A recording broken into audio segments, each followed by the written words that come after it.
ಐಸಿಯುನಲ್ಲಿ patient ಇಲ್ಲ ಅಂತ hospital ಅನ್ನು ಮುಚ್ಚೋಲ್ಲ. ಅಸೆಂಬ್ಲಿಗೆ ಪಾರ್ಲಿಮೆಂಟ್ಗೆ ಸದಸ್ಯರು ಬರೋಲ್ಲ ಅಂತ ಪಾರ್ಲಿಮೆಂಟ್ ಅನ್ನ ಅಸೆಂಬ್ಲಿಯನ್ನ ಮುಚ್ಚೋಲ್ಲ. ಹಾಗೆ ಎಲ್ಲಿಯವರೆಗೆ ಕನ್ನಡದಲ್ಲಿ ಕಲಿಬೇಕು ಅಂತ ಒಬ್ಬ ವಿದ್ಯಾರ್ಥಿ ಶಾಲೆಗೆ ಬಂದು ಕೂರ್ತಾನೋ ಅವನಿಗೆ ಕನ್ನಡದಲ್ಲಿ ಶಿಕ್ಷಣ ಕೊಡೋದು ಸರ್ಕಾರದ ಕರ್ತವ್ಯ. It's A duty of the government. ಸರ್ಕಾರಿ ಹಿರಿಯ ಪ್ರಾಥಮಿಕ ಶಾಲೆ ಕಾಸರಗೋಡಿನ ಮನಮುಟ್ಟುವ ಡೈಲಾಗ್ ಇದು. ಆದರೆ ಕರ್ನಾಟಕದ ಪರಿಸ್ಥಿತಿ ಈಗ ಸಂಪೂರ್ಣವಾಗಿ ಬದಲಾಗಿದೆ. ಒಂದಲ್ಲ ಎರಡಲ್ಲ, ಬರೋಬ್ಬರಿ 7,000 ಸರ್ಕಾರಿ ಶಾಲೆಗಳು ಬಾಗಿಲು ಮುಚ್ಚುವ ಹಂತಕ್ಕೆ ಬಂದಿದೆ. ಇದಕ್ಕೆ ಕಾರಣ ಏನಿರಬಹುದು ಅನ್ನೋದನ್ನ ಬಿಡಿಸಿ ಹೇಳಬೇಕಾದ ಅಗತ್ಯ ಇಲ್ಲ. ಪರಿಸ್ಥಿತಿ ಹೀಗಿರುವಾಗ ಇದೊಂದು ತಂಡ ಸರ್ಕಾರಿ ಶಾಲೆಗಳನ್ನ ಉಳಿಸುವ ಪ್ರಯತ್ನ ಮಾಡ್ತಾ ಇದೆ. ಶಿಥಿಲ ಸ್ಥಿತಿಗೆ ತಲುಪಿರುವ ಸರ್ಕಾರಿ ಶಾಲೆಗಳಿಗೆ ಹೊಸ ರೂಪ ಕೊಟ್ಟು ಶಾಲೆಯ ಚಿತ್ರಣವನ್ನ ಸಂಪೂರ್ಣವಾಗಿ ಬದಲಾಯಿಸಿ ಮಕ್ಕಳನ್ನ ಸರ್ಕಾರಿ ಶಾಲೆಗಳತ್ತ ಈ ತಂಡ ಸೆಳಿತಾ ಇದೆ.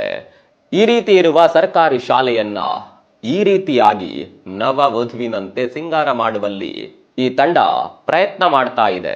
ಇಲ್ಲಿವರೆಗೆ 25ಕ್ಕೂ ಹೆಚ್ಚಿನ ಸರ್ಕಾರಿ ಶಾಲೆಗಳನ್ನ ಈ ತಂಡ ನವೀಕರಣಗೊಳಿಸಿದೆ.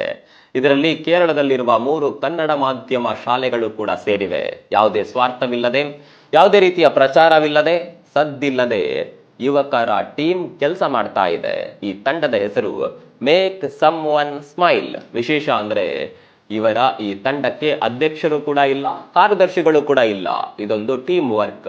ಇದುವರೆಗೆ ಬರೋಬ್ಬರಿ 1 ಕೋಟಿ ರೂಪಾಯಿಗಳನ್ನ ಸರ್ಕಾರಿ ಶಾಲೆಗಳ ಉಳಿವಿಗೆ ಈ ತಂಡ ಖರ್ಚು ಮಾಡಿದೆ. ಉದ್ದೇಶ ಒಂದೇ, ಸರ್ಕಾರಿ ಶಾಲೆಗಳನ್ನ ಉಳಿಸಬೇಕು. ದುರಂತ ಏನ್ ಗೊತ್ತಾ, ನಮ್ಮಲ್ಲಿ ಯಾರು ಕೂಡ ಇಂತಹ ನಿಸ್ವಾರ್ಥ ತಂಡವನ್ನ ಗುರುತಿಸೋದೇ ಇಲ್ಲ. ನಮ್ಮಲ್ಲಿ ಅರ್ಧಂಬರ್ಧ ಬಟ್ಟೆ ಹಾಕೊಂಡು ಕುಣಿದ್ರೆ ರಾತ್ರೋರಾತ್ರಿ ಫೇಮಸ್ ಆಗ್ತಾರೆ. ಆದರೆ ಇಂತಹ ಕೆಲಸಗಳಿಗೆ ನಾವು ಸಪೋರ್ಟ್ ಮಾಡೋದು ಬಿಡಿ, ಅದನ್ನ ನೋಡೋದು ಕೂಡ ಇಲ್ಲ. ಹಾಗಂತ ಅವರು ಅದನ್ನ ನಿರೀಕ್ಷೆ ಕೂಡ ಮಾಡೋದಿಲ್ಲ. ಅವರು ಅವರ ಪಾಡಿಗೆ ತಮ್ಮಿಂದಾದ ಕೆಲಸ ಮಾಡ್ತಾ ಇದ್ದಾರೆ. ಕೊನೆಯಲ್ಲಿ ನಂದೊಂದು ರಿಕ್ವೆಸ್ಟ್, ಇಂತಹ ತಂಡಗಳನ್ನ ಕೂಡ ಫೇಮಸ್ ಮಾಡೋಣ. ಇವರ ಕೆಲಸ ರಾಜ್ಯದ ಮೂಲೆ ಮೂಲೆಯನ್ನ ಮುಟ್ಟಲಿ. ನಿಮ್ಮಿಂದ ಸಾಧ್ಯವಾದ್ರೆ ಇವರ ಈ ಪ್ರೊಫೈಲ್ಗೊಮ್ಮೆ ವಿಸಿಟ್ ಮಾಡಿ. ನನ್ನನ್ನ ಫಾಲೋ ಮಾಡದಿದ್ರೂ ಪರವಾಗಿಲ್ಲ, ಇಂತಹ ಒಳ್ಳೆ ಕೆಲಸ ಮಾಡುವ ತಂಡಕ್ಕೆ ಸಪೋರ್ಟ್ ಮಾಡಿ. ಈ ವಿಡಿಯೋವನ್ನ ಸಾಧ್ಯವಾದಷ್ಟು ಮಂದಿಗೆ ಶೇರ್ ಮಾಡಿ. ಒಳ್ಳೆ ಕೆಲಸಗಳು ಪ್ರಚಾರವಾಗಲಿ.